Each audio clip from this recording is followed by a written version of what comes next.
கோவையில் தனியார் மருத்துவமனையில் அனுமதிக்கப்பட்டிருந்த ஒருவர் தவறான சிகிச்சையால் உயிரிழந்ததாக கூறி அவரது உறவினர்கள் சாலை மறியலில் ஈடுபட்டுள்ளனர்.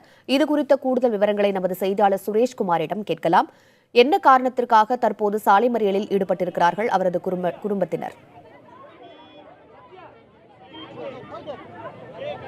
உமா கதிர் கோவை ஒண்டிப்புதூர் பகுதியை சேர்ந்தவர் ஜோதிடர் குமார் என்பவர் கடந்த ஒரு வாரத்துக்கு முன்பாக கோவை அவினாசி சாலையில் உள்ள தனியார் மருத்துவமனை KMCH என்ற ஹாஸ்பிட்டலில் அட்மிட் ஆயிருக்காங்க.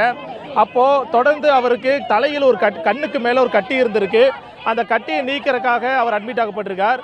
இந்த நிலையில் இன்று அவர் இறந்து விட்டதாக தனியார் மருத்துவமனை சார்பில் சொல்லப்பட்டிருக்கிறது. இதனால் அதிர்ச்சி அடைந்த உறவினர்கள் மதியம் சுமார் 2 மணி நேரத்துக்கு முன்பாக தற்பொழுது இங்கே சாலை மறியலில் உட்கார்ந்தாங்க. இப்போ சுமார் 2 மணி நேரமாக போக்குவரத்து பாதிப்பு ஏற்பட்டுள்ளது.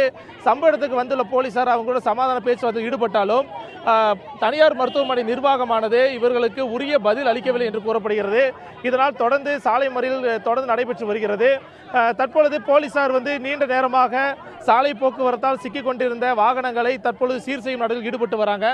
இது குறித்து நம்மிடையே பேசுவதற்காக அவர்களுடைய உறவினர்கள் இருக்கிறார்கள், அவங்கள்ட்ட கேட்கலாம். அம்மா வணக்கம், என்ன நடந்தது? இப்போ மருத்துவமனை நிர்வாகம் என்ன சொல்றாங்க? சார், மருத்துவமனை நிர்வாகத்தை இறந்துட்டாங்கன்னு சொல்றாங்க சார். எடுத்துட்டு போங்க, பணமே கொடுக்க வேண்டாம்னு சொல்றாங்க. நாங்க என்ன சொல்றாங்கன்னா, உடல் எங்களுக்கு நல்லா இருந்த மனுஷர் திடீர்னு இறந்துட்டாரு. யாரு போய் பார்த்தாலும் உள்ள விட மாட்டேங்கிறாங்க. பெட்டுக்கு மட்டும் 40,000 வேணும்னு கேட்கறாங்க. நாங்க பாக்குறப்ப நல்லா தான் இருந்தாரு மனுஷர். ஒரு ஆபரேஷன் பண்ணி படுக்க வச்சு தப்பான ஆபரேஷன் பண்ணிட்டாங்க. பண்ணி வச்சு நாங்க போய் கேட்டேன், என்னங்கிறாங்க, நாங்க ஆபரேஷன் ஒரு நூலை ஏமாந்து போயிட்டா அப்படின்னு சொல்றாங்க. இதுக்கு என்னங்க சார் ஒரு முடிவு? இன்னைக்கு இறந்தது கிடையாதுங்க சார். இது இன்னைக்கு இறந்தது கிடையாதுங்க. நாங்க இப்ப எங்க அக்கா வீட்டுக்காரர் தான் இறந்ததுங்க. நானும் எங்க அக்காவும் இப்ப உள்ள போய் நாங்க கேட்டோம். சம்சாரத்தையும் கூட பார்க்க விட மாட்டீங்களான்னு நாங்க கேட்டோம். சரி 2 பேர் மட்டும் உள்ள போய் பாருங்க. நானும் எங்க அக்காவும் 2 பேரும் உள்ள போய் பார்த்தோங்க. உள்ள போய் பார்த்தா அந்த ஒரு மணி நேரத்துக்கு முன்னாடி இறந்ததுன்னு சொல்றாங்க சார். ஆனா 1 மணி நேரத்துக்கு முன்னாடி இறந்ததே இல்லைங்க. நேத்து நைட்டு இறந்துருக்காருங்க சார். ஆனா எங்களுக்கு இப்பதான் இறந்தது. 1 மணி நேரத்துக்கு முன்னாடி இறந்ததுன்னு சொல்றாங்க. மூஞ்சி எல்லாம் அப்படியே வீங்கி உதடெல்லாம் வீங்கி இன்னும் 2 மணி நேரம் போச்சா வெடிச்சிற மாதிரி ஏற்றுக்குதுங்க சார். அப்படி இருக்குதுங்க. ஆனா 1 மணி நேரத்துக்கு முன்னாடி தான் இறந்ததுங்கிறாங்க. இப்படி சொல்லலாமா? கோரிக்கை என்ன வருமா? நாங்க உள்ள போய் கேட்டோங்க டாக்டர் கிட்ட.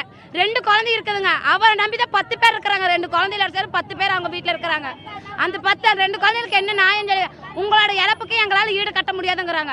நாங்க கேட்டோம், ஏங்க சார் நீங்க சொல்லியிருக்கணும் ஆபரேஷன் பண்றதுக்கு முன்னாடி நாங்க ஆபரேஷன் பண்றோமா 10% நம்பிக்கை இருக்கு, 90% நம்பிக்கை இல்லைன்னாங்கன்னா நாங்க குருடானாலும் பரவாயில்லன்னு எங்க கூடயே வச்சிருப்போம். ஆனா நீங்க என்ன சொன்னீங்க, நல்ல முறையா ஆபரேஷன் பண்ணி உங்க கூட நாங்க அனுப்புறோம் சொன்னதுனால தான் நாங்க அட்மிட் பண்ணோம்.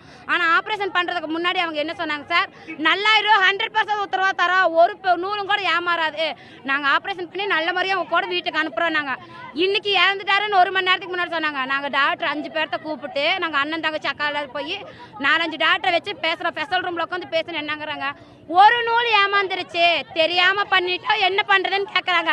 அந்த ஒரு உயிர் எங்களுக்கு கிடைக்குமா? இன்னைக்கு ஒரு நூல் ஏமாந்துருச்சுல. இன்னைக்கு அந்த பொண்டாட்டிக்கு புருஷன் போச்சு, குழந்தைகளுக்கு அப்பா போச்சு, எங்களுக்கால சொந்தம் போச்சு. நாங்க உமாக்கதி, நீங்களே கேட்டிருப்பீங்க, அவருக்கு வயது கிட்டத்தட்ட 37க்குள்ள தான் இருக்கிறது.